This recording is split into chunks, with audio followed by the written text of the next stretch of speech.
welcome you returning people. I don't know why you're returning. So anyway, uh, welcome new people. You never know what you're going to find here. It's just as it goes, as it goes. First thing we're going to do, we're going to check into the fermentation station, and there's nothing going on. Everything is bubbling the way it should be, so no reason for any kind of update. Hey, let's pop out to the shed, right? Oh, love the shed. Never know what you're going to grab out of this thing.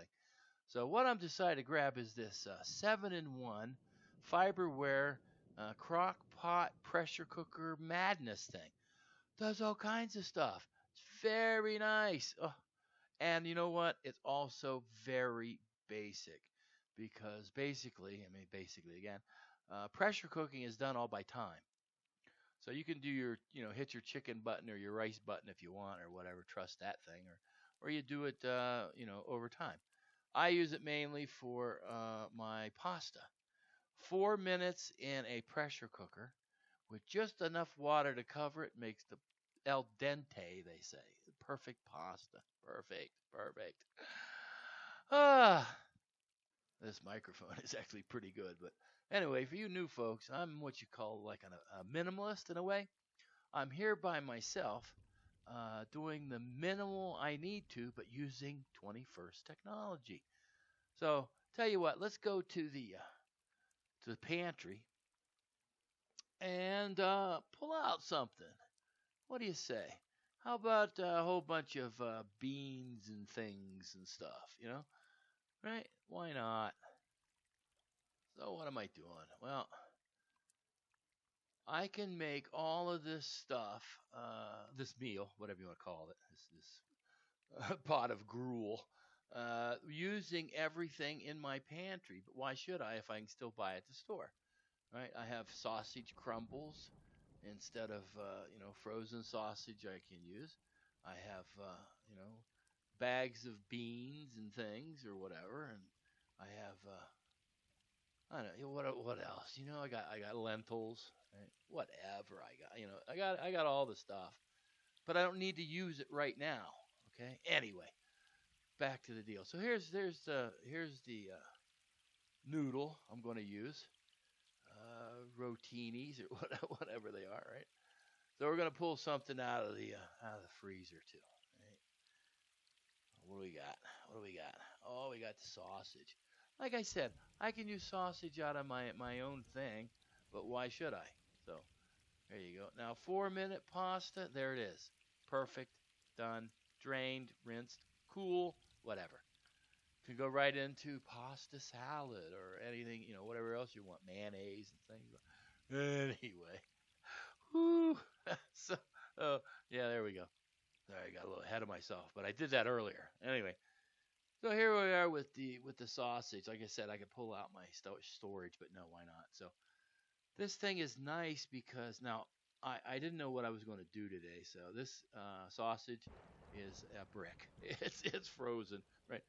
That's okay. So it has a sear button on it, and so we're going to cook it, sear it up. So here it is, all seared. Now you have to take, and as it cooks, you have to kind of scrape the cooked part off, and slowly, and finally gets down to kind of like that.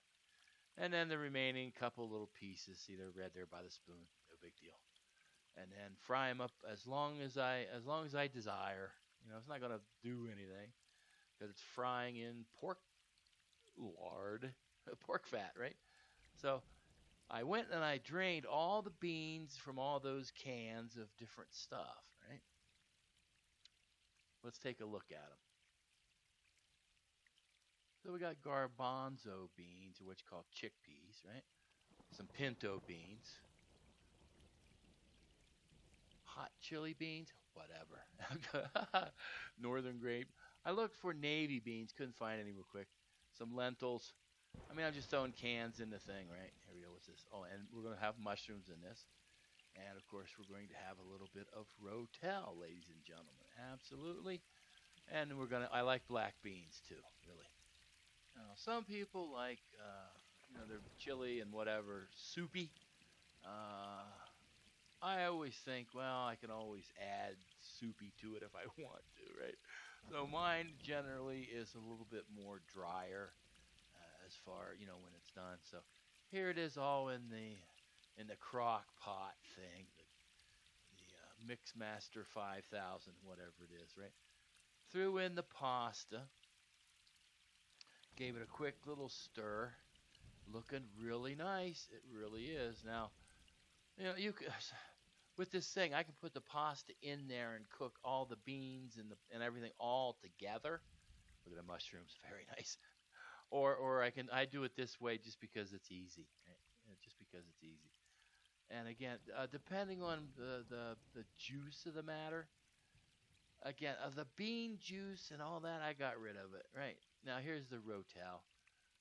Usually a little more juice in the rotel this time. This time it's pretty good, stuff, just stuff. Now, I don't know if you can tell, but this does not have the same color that chili does. Doesn't have that brown excrement look, right? So anyway, this is more of a bean thing, right?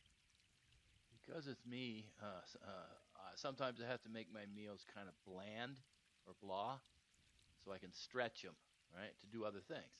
But here's what I'm going to do with this thing, right? I have a plastic funnel and a metal funnel. Plastic funnel I use for this because it deeps down, it gets down into the bag. So then I just do a plop, and then I just lift up the bag with the funnel, and two funnel full basically comes out to be a meal, which fits in that bowl. There's no measurements or whatever kind of thing. So let's take a look, see what else. So there's one bowl full. That looks like a lot, doesn't it? Well, it fits in this bowl. So I don't know about you, but that's a lot of food. And people say, "Oh, well, why don't you eat?" Well, I'm not going to sit down and eat, 5, 6 things of beans, one every day. No.